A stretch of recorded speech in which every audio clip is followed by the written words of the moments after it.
Welcome back to Dialogue Tree, Season 2, Episode 10. I am Matthew Peterson, and as always, I am joined by the wonderful Daniel Mega Man 1, one-hit death, Buster only % Padilla. Hola, amigo. ¿Cómo estás? How you doing, man? Dude, pretty well, man. Pretty well. This is the first episode that we're recording in 2021, isn't it? Oh, yeah, I guess so. I hadn't thought about it, but That's you're wild, right. huh? Have you fucked up your dates while writing them yet? Is that a thing No, that happens? because I just write 20, so you can just make it. Right? Oh, right. I write 2-0, so then you can just append 2-1 at the end.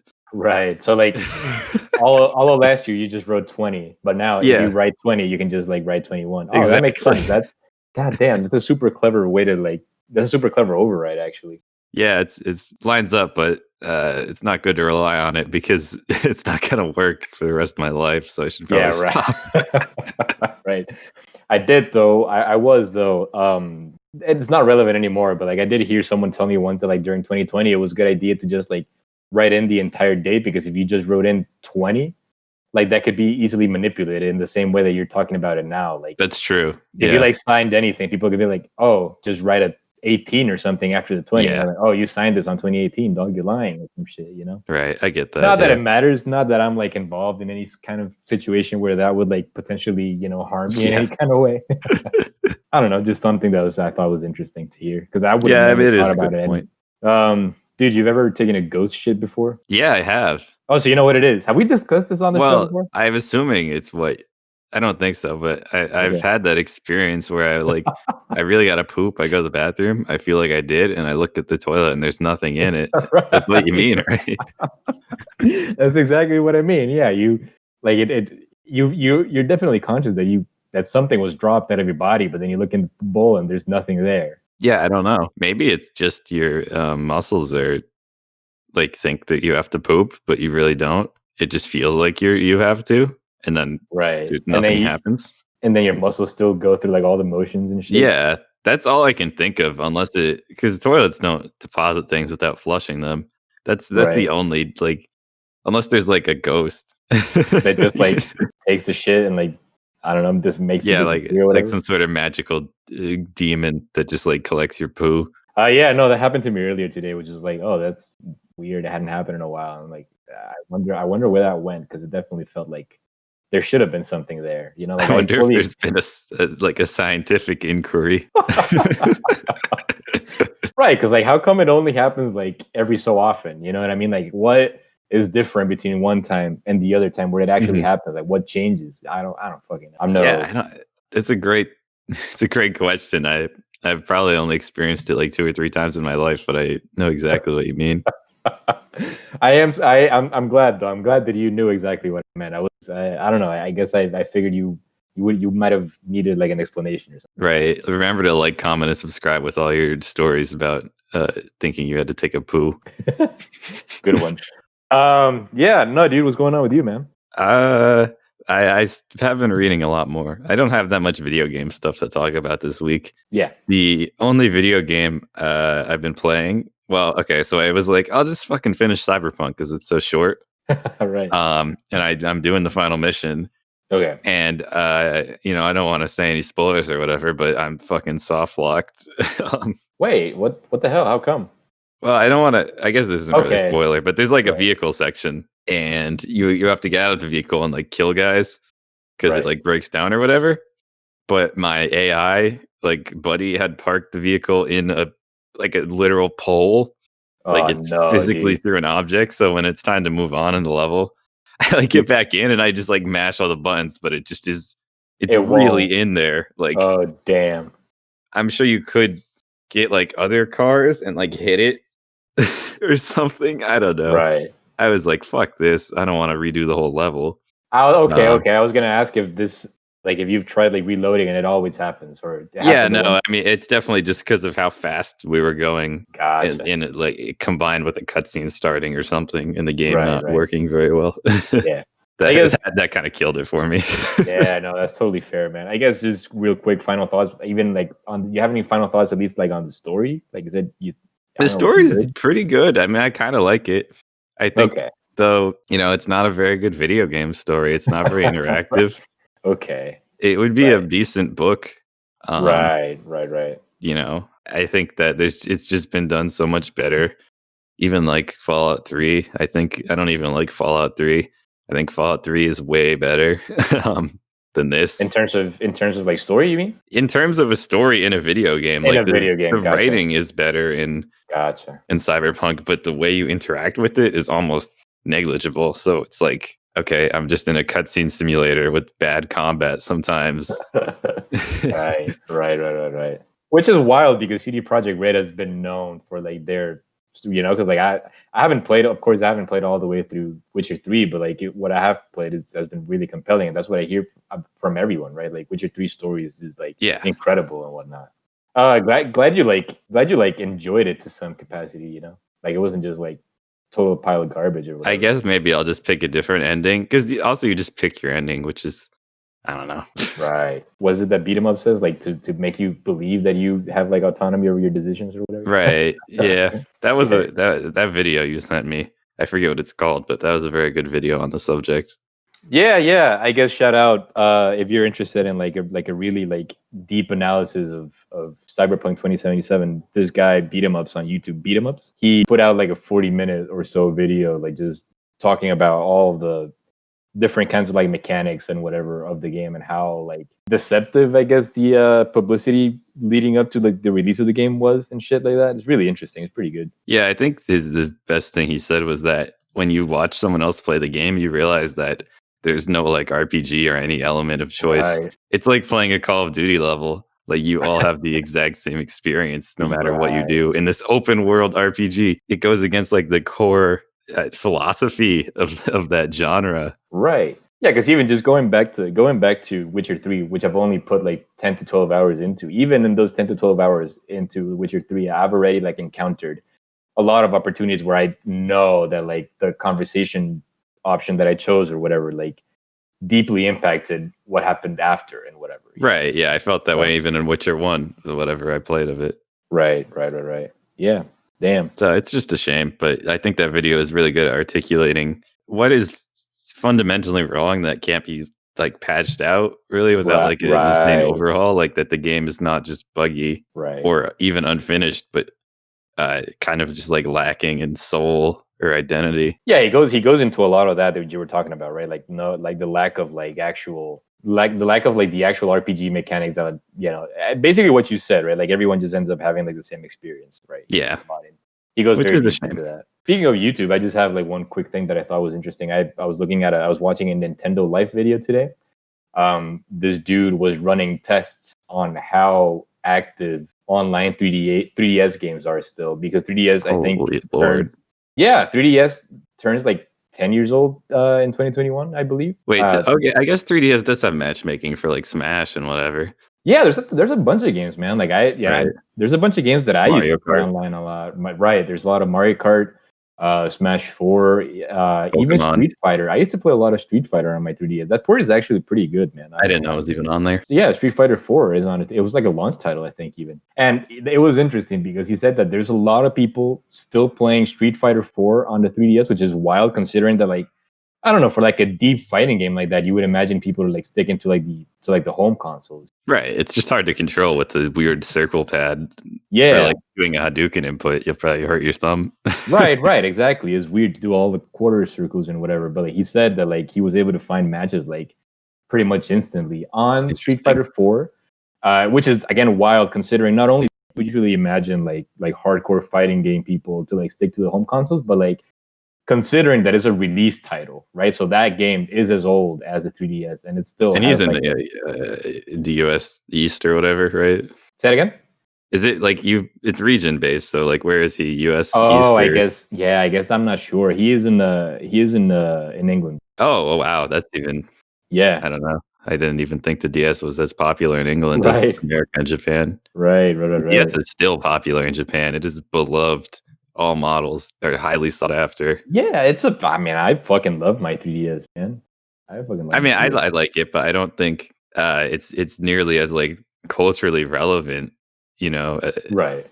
As like everyone has a DS in Japan, they just love gaming on the go, on the train or whatever. Yeah, and I guess it comes back to what Cam said one of the last few times that he was here, that like the Switch, sure, you can like bring like home console experiences with you like wherever, but like in the end, it's not quite as portable as a 3DS. The form factor is just smaller and like a lot more convenient to like really like play everywhere and bring with you everywhere. Like you can't, as Cam was talking about, he can't put his like Switch in his pocket because it's way too big for that. But like a 3DS can still be as small to carry around in your pocket. Yeah, that's true. But I mean, I think that's also true. Like I do love my 3DS, but as much as I do like it, I feel like I find that I haven't really like gone back to it since acquiring the Switch. But yeah, so Super Street Fighter 4 was still very active, and Smash 4, and even Mario Kart 7. He was talking about how he was able to find matches like instant, which is why it's wild to me that both Smash 4 and Mario Kart,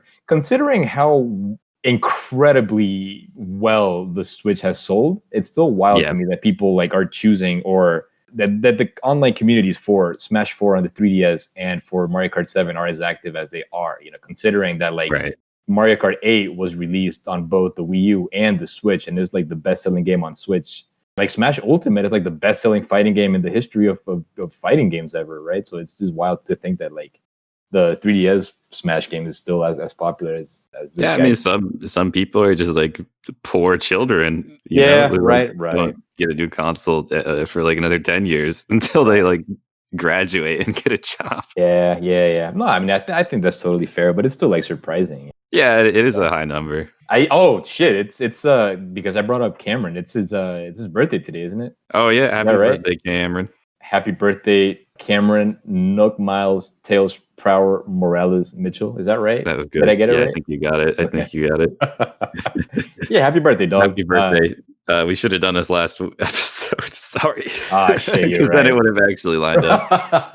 Right. God damn, you're right. Well, we know we're very, very professional here, so we'll get it next time. Always learning. Yeah. I was actually talking about that with Robbie Franklin, and he said, no, you should keep doing it this way. It's funnier if you get it wrong. Yeah, for sure. I'm just messing. I like the way dialogue tree works, and I wouldn't change it for anything. What have you been reading, dog?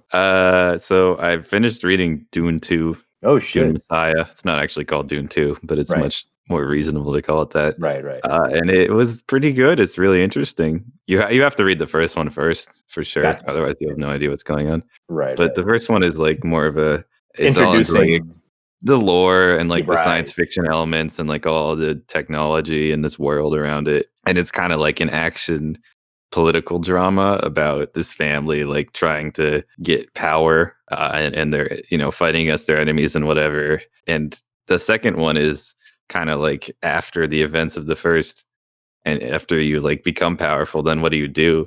And it's a lot more like it's like a tragedy or like a play almost. It's very like introspective and just about like the overbearing weight of like being responsible for like controlling an empire that like kills people and will go out of control because you're just a person and you've kind of like, even if you die, you'll just be like a martyr for your fanatics. Right.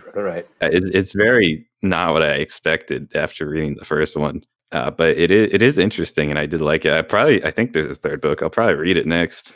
I was going to ask if there was a third one coming up. Yeah. I think so. I think I saw it in the library. Right. Interesting though, because I think it's kind of not because it seems like the way you describe it seems like a complete change in tone from the second book from the first one. But I do think, because you mentioned how like the first book like goes a lot into like introducing the lore and the sci-fi elements and whatnot, because that's kind of like the same situation with the Fellowship of the Ring, right? Like the first half of that book is all lore, which is why it ends up being just like a little bit of a chore to read, even though like it's pretty, like it's fun and whatever, but like it is a lot of lore and not a lot like of actual plot development and whatnot. So like it can be a little bit stale, just in comparison to how much more, I guess, plot active the sequels are, right? Like I'm reading. I'm not currently reading, but I read like half of the Return of the King earlier in 2020, and like that was just plot point after plot point after plot point. It just feels entirely different. But also, I don't know. I do like Lord of the Rings. I'm not sure I would call it like philosophical. Oh no, or anything. Yeah, and it's kind of unexpected. Dune 1 is more like about meeting, like going to another planet and seeing like how Yeah. the planet's like landscape and people like affect how they think about the world, you Gotcha. know, Right. which is interesting. But the second book is about like the human condition. It's not just like less actiony. It's like even more of a tone shift in what Yeah. we're even talking about.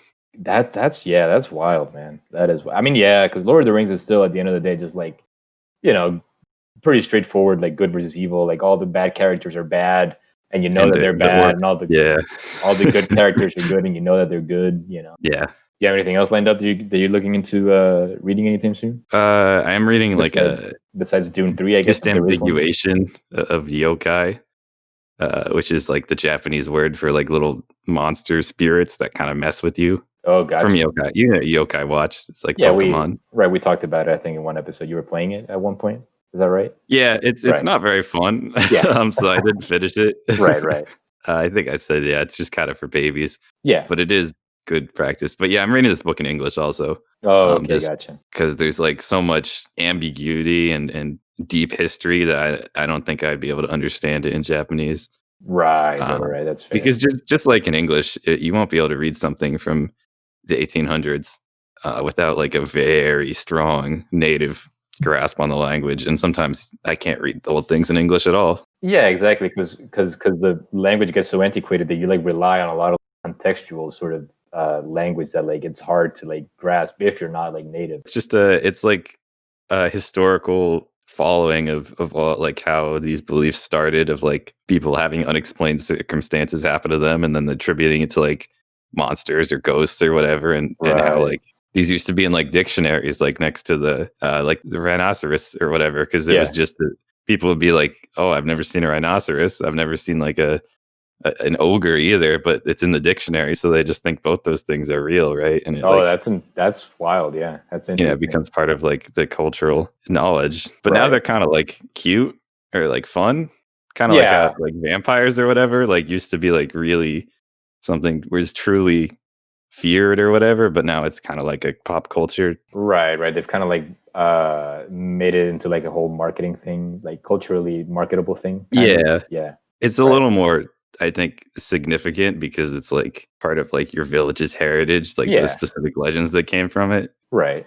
And vampires is more of like a Romanian folklore that just kind of made its way to America. Right. Got I don't That's the closest approximation I could give, I guess. Right, but I guess that I don't know, like the way you're describing makes me like kind of like I guess like make that connection, right, with like why all these like fantastical kind of like RPGs would come out of like Japan, right? Like something like Mhm. Pokemon, right, with all these tiny little creatures and monsters and whatever. Which I don't know, like it seems to be rooted in kind of that ideal that like having like these spirits and whatever that like use that people used to like explain whatever things they couldn't explain on their own. I don't know, Yeah. right? It is interesting seeing how, like, they survived and transitioned to an urban setting, and even some new ones were Right. made from the urban setting.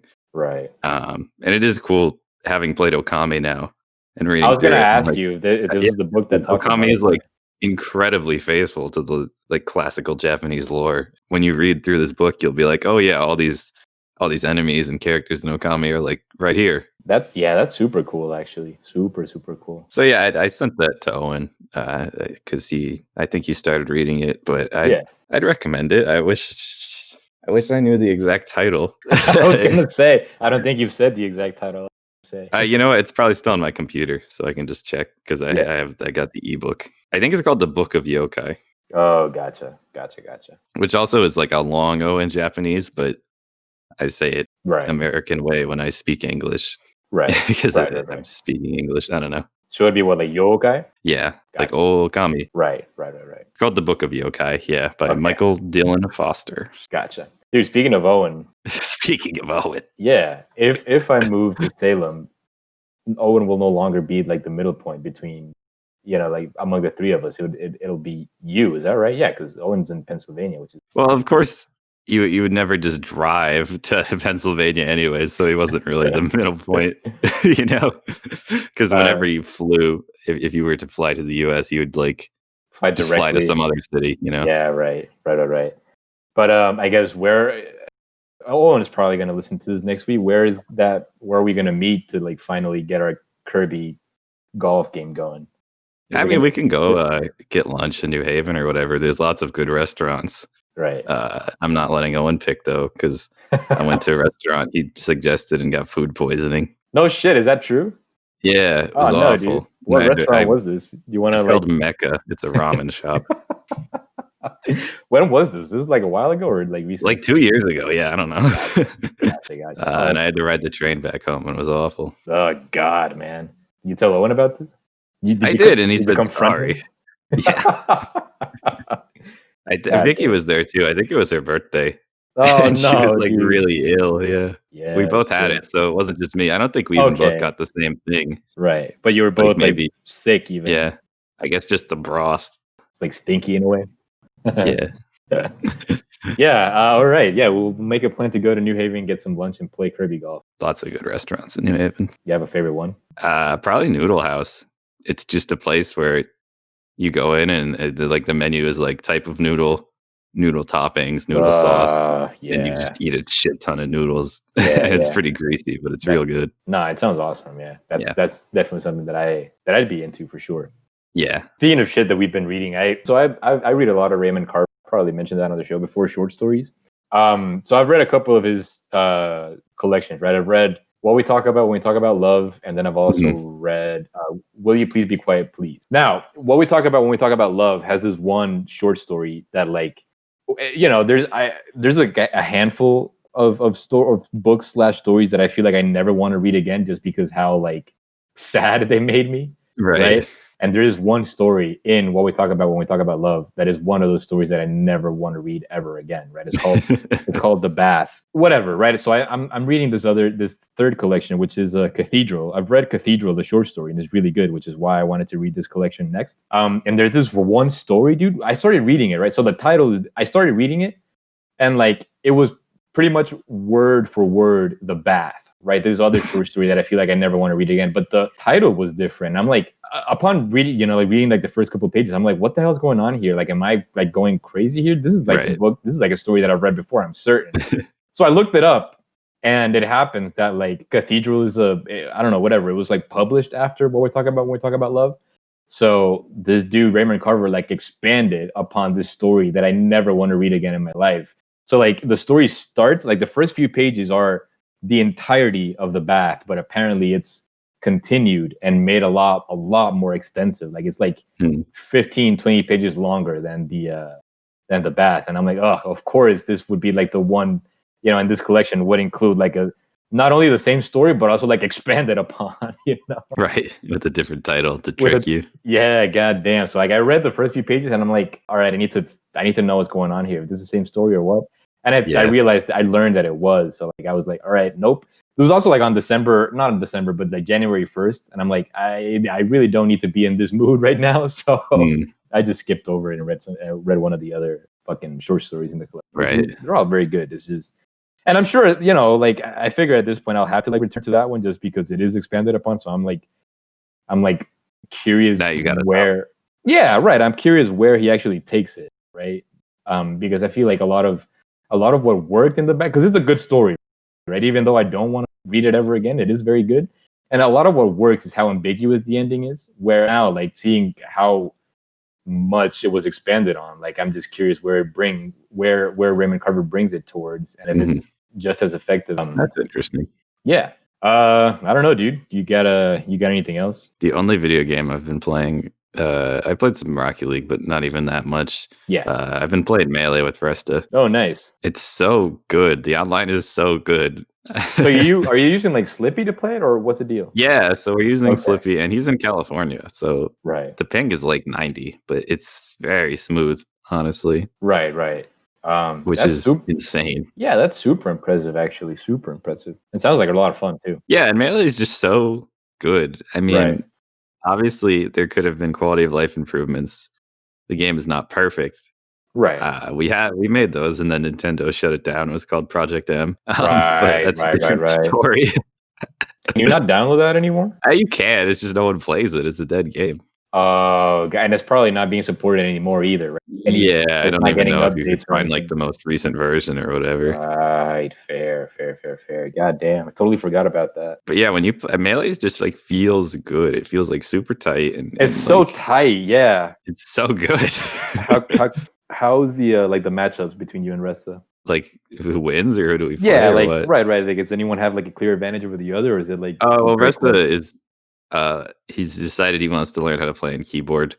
Oh, And no, he's, dude, like, god mapped damn. everything out, and he's got, like, all the optimize he's trying to optimize the controls or whatever. Yeah. So, he definitely, like, just, like, loses stocks at 0% a lot from just, like From 'cause controlling. it's yeah, 'cause, like, Yeah, your hand is not, like, where you might expect it when you're not used to it, like, yeah. maybe run left and run right aren't, like, next to each other or even on the same, like, hand because you're using Right. 2 hands. So he just I don't know, he has a lot of, like, flubs because he's still trying to learn it.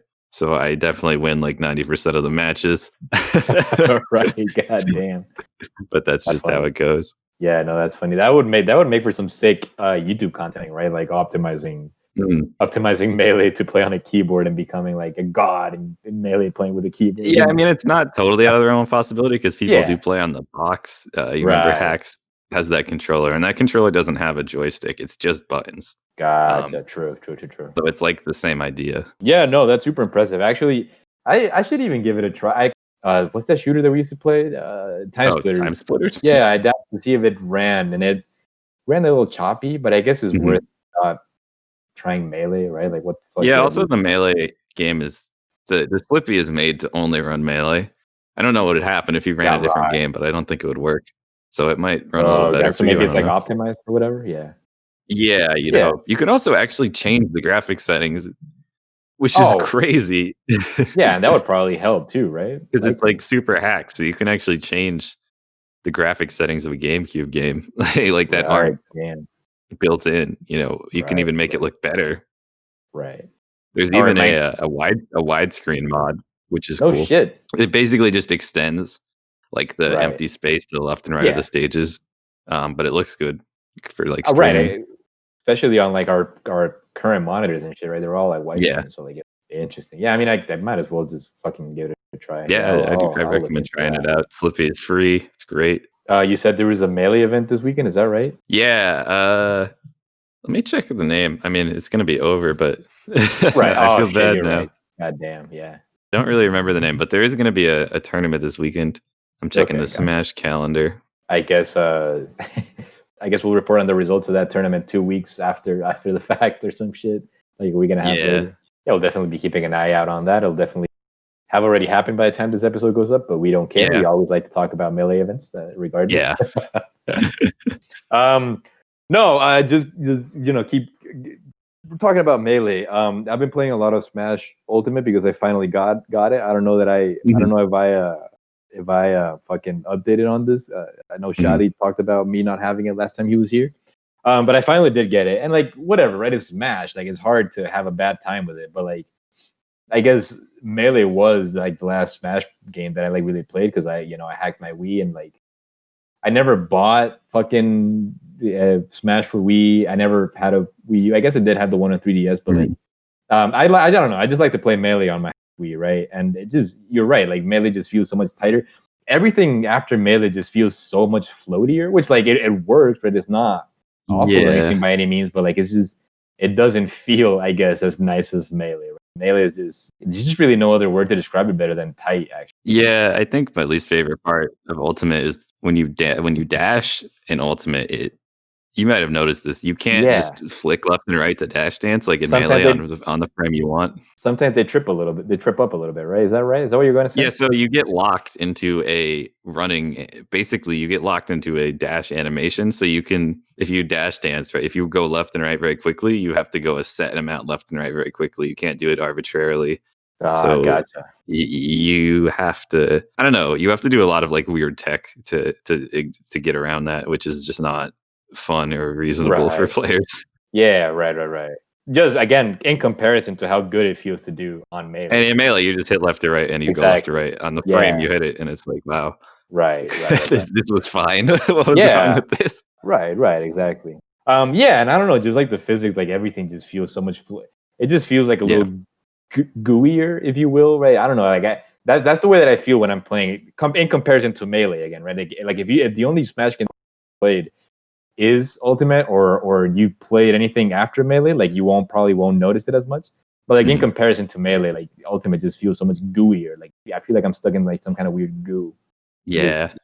Just because it's like a little floatier, a little slower. But you also can't wave dash. Yeah, wave dashing is sick, dude. Yeah, I don't know why they won't let us. It's so fun. right. I am having a terrific time. I love Peach in that game. I love Peach, and I love Peach is insane. Yeah, really, really good time playing with Peach. Yeah, I don't know, dude. Shit, that's pretty much all my updates that I had for today. I guess it's a quick life thing. You know, one of those things that like I thought I was scheduled to present at 8:30 today, and today is like pretty much my first day working since like like mid December or whatever. And I guess I was because I hadn't presented in so long that I felt like I was a little I was like cold, right? I was feeling like a little cold, like I hadn't had a lot of practice presenting because like I presented these programs like a million times. But you were on but, like, break even for like 2 weeks, right? Yeah, exactly. So like you kind of feel that like the lack of like activity, right? So like I was a little tense, just like a little anxious just because I knew that I hadn't. Anyway, I thought I was scheduled for 8:30, so I wake up at like 6:30. Turns out the presentation wasn't scheduled for 8:30; it was scheduled for 10:30. And there's no greater feeling.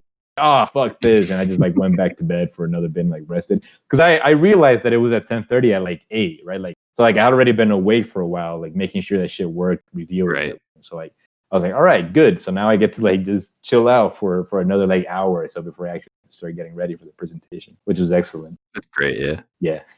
Okay, I went on my phone and I just went to the actual calendar on my phone and I can read it now. And it's actually the Gallant Melee Open, not like the word gallant. It's GALINT. Gallant. Oh, gotcha. Yeah. But that's the tournament on the weekend. All right, very cool. Yeah, we'll definitely keeping an eye out on that. And I guess we will update you on the results of that tournament like a week and a half after. Yeah, we'll see how it's going. Zane's been playing a lot of Fox. I don't know if he's just messing around. Shit. No way. If he's getting serious about playing Fox. Right, damn. I don't know. It should be a good one. I will just throw this out there. Owen, I know you're listening to this. I am highly disappointed in you that you did not send a meme today. Oof. Call out. Highly, highly disappointed in you, dog. This is also going to be over, but you can watch it on YouTube. Games Done Quick is on right now. Oh yeah, I meant to bring that up too. Yeah. Yeah. I don't know. It's just it's a good event. There have been some problems in the past with them taking more of a profit than they should be, Oh no. Yeah. And like paying themselves a very large salary for being a charity organization. Right. But it is still just a good time to watch, and money does go to charity. So, whatever. It's fun time, and I always like when it's on. And there's always some really interesting speed runs. It's just impressive. Is there any game that you're looking forward in particular to like watching? I already missed the Hades one, but I watched the run on YouTube and it was quite good. Nice, very nice. Yeah, that was what I was looking forward to. It was like an incentive, so I didn't know if they were going to do it. Oh, gotcha. Because they needed it was like donate enough money and we'll do Hades. Oh, which they ended up doing. Right. But I wasn't like poised. Yeah. Because I didn't want to just wait for it tonight and it doesn't happen. Right.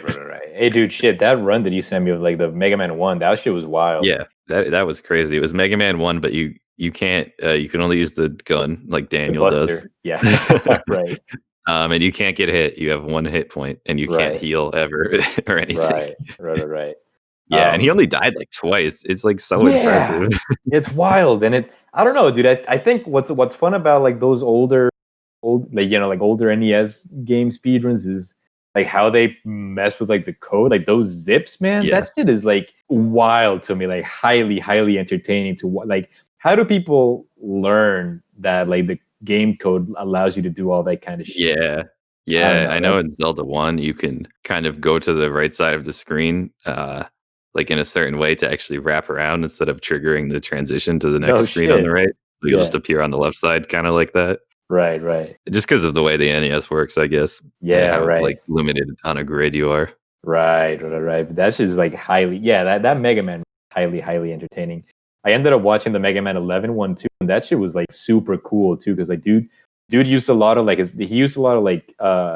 rush coil and rush jet and like the whatever impact man I think it is that like dashes you forward, and like he would just like fucking fly through like the screens, man, like without even like sometimes without even like defeating any enemies or whatever. The most impressive one was fucking Bounce Man, because there's such a pain in the ass to like traverse that stage just because like all the physics is just it just up. like knocks you back down and you gotta climb back up. Yeah, it's annoying as hell, but this dude just like zipped through all of it using all these 3 powers. Yeah, speedruns are awesome. Yeah, I watched the Cuphead one and I was like, damn, this guy like beat all the bosses first try. Yeah, I mean, obviously it's not really his first try, but it's right. like To be able to do it so long to beat. Yeah, to be able to do it like live on like one run first try. Yeah, and like talk while you're doing it. Right. So much effort goes into speedrunning. Like it's really research, honestly. It's right. It's R&D. Yeah. I know I might have said this at one point earlier. I know the Ocarina of Time speedrun has gone to the point where they can execute code arbitrarily, which which means you can name your character like a line in a Japanese coding language, whatever it's written in, and then if you mess with the game enough, the game will get tricked into reading your name as like the next line of code to execute. Yeah. And it will just be like, and your name happens to say, go to the end of the game. And then it just takes you into the game. So they don't even like play the game. They just do like a series of complicated inputs and then teleport to like the end of the game. Yeah. It's fucking wild. And it's like 14 minutes to beat Ocarina of Time or whatever. Was it you who speedrun getting banned from the Yandere dev? Oh, I did speedrun it. I think the current world record is like 1.2 seconds because he was there was like a bot. There's a bot that like checks for you making fun of Yandere dev. Right. God damn. Yeah. No, I guess just the last comment on that Mega Man run, because you said he was running it on Daniel mode, and I was just gonna bring that up. Right. That one time, like a couple of like weeks before I left Worcester, that you had that party at your apartment.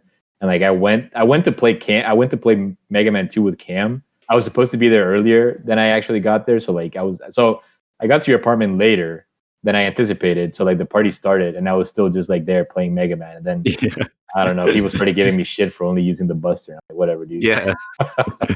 Like you have the guy's weakness, but you're just shooting him with the default. Right. That was a good time. Especially because the Metal Blade is so overpowered in Mega Man 2. Yeah, no, I've since like adjusted my way of playing it. Yeah, it's like really cool that they let you like interact with the stage and stuff. Like they were talking about, you could freeze the fire pillars in Mega Man 1, and I didn't know that. Right. So you can use them as like platforms and shit like that and avoid getting hurt by them. What did you learn today? Oh man, let me think. Oh, I learned about that bath story.